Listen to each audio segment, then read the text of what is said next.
ça, ouais. Quoi? Ah oui, oui, oui. Ça va, t'inquiète. Non, c'est pas aujourd'hui. Il m'enlève le pansement dans 10 jours. Oui, je pense que quand je vais devoir me regarder dans le miroir, ça va être différent. Bah, sur la simulation, j'avais l'air de Kate Moss, mais je sais pas, imagine, je me vois, je ressemble à Frankenstein ou...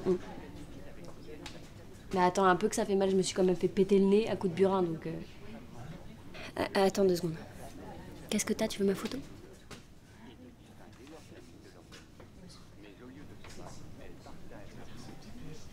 Oui.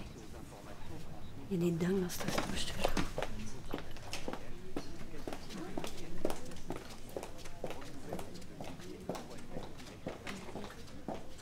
Bonjour Louise. C'est moi Julie. Je suis la doctorante en neurosciences. Tu sais, on s'est eu au téléphone la semaine dernière. Tu viens avec moi? Louise? Louise? Est-ce que tu sais pourquoi t'es là aujourd'hui? Oui, j'ai été diagnostiquée TSA. Troubles du spectre autistique, qui sont des troubles du développement caractérisés par une interaction sociale et une communication anormale avec des comportements restreints et répétitifs. D'accord. Est-ce que tu te reconnais dans ce que tu viens de dire? Non. Je vois pas pourquoi on me dit ça. Interaction sociale et communication anormale. J'ai 63 amis sur www.fourmi-passion.be. Ah bon? Tu t'intéresses aux fourmis? Oui, j'ai commencé un élevage de Camponotus cruentatus dans un tube à essai qui peut contenir environ 50 ouvrières, dans un nid ensuite qui fait 10 sur 15 cm² avec un taux d'humidification de 50%, et puis j'espère atteindre entre 1000 et 1500 ouvrières d'ici un an environ. D'accord. D'accord. Mais est-ce que dans la vraie vie, par exemple à la fac, tu sors avec des gens? Tu t'es fait des amis?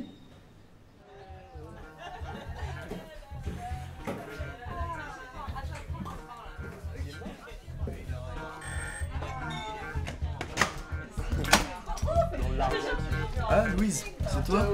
Bon anniversaire, Bastien. Merci. C'est quoi? C'est un kit d'élevage de Camponotus cruentatus. C'est des fourmis noires mat, t'en as 54, elles ont l'abdomen rouge, elles font entre 16 et 18 mm et elles ont une durée de vie de plus de 20... D'accord, ok, c'est des fourmis. D'accord, super.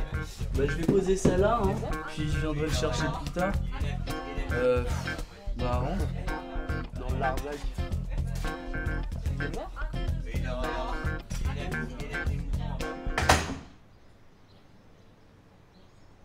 Non, c'est trop dur, à la fac je les comprends pas. D'accord, bah justement, notre travail, c'est de déterminer pourquoi, chez les personnes autistes, cet apprentissage social n'est pas intuitif. Donc pour ça, on va te faire passer quelques examens. On va commencer par l'eye tracking. On va t'installer en fait devant un ordinateur et on va te montrer des vidéos. Des capteurs à la base de l'écran vont nous permettre d'analyser la façon dont tu regardes une image. Donc grâce à cette méthode, on sait aujourd'hui que la plupart des gens regardent surtout le visage, et plus particulièrement les yeux. Mais c'est pas le cas pour une personne autiste, elle ne regarde pas les yeux, elle regarde ailleurs. L'IRM, c'est une technique qui nous permet d'obtenir une image en 3D sur un écran d'ordinateur de l'intérieur de ton corps et même de ton cerveau.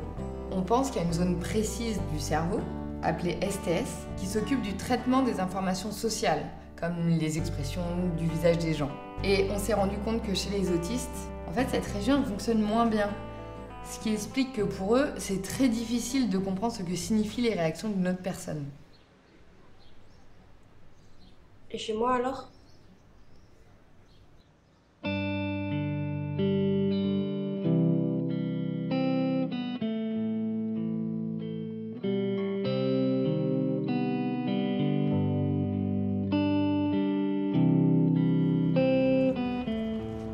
Faz favor, faz favor.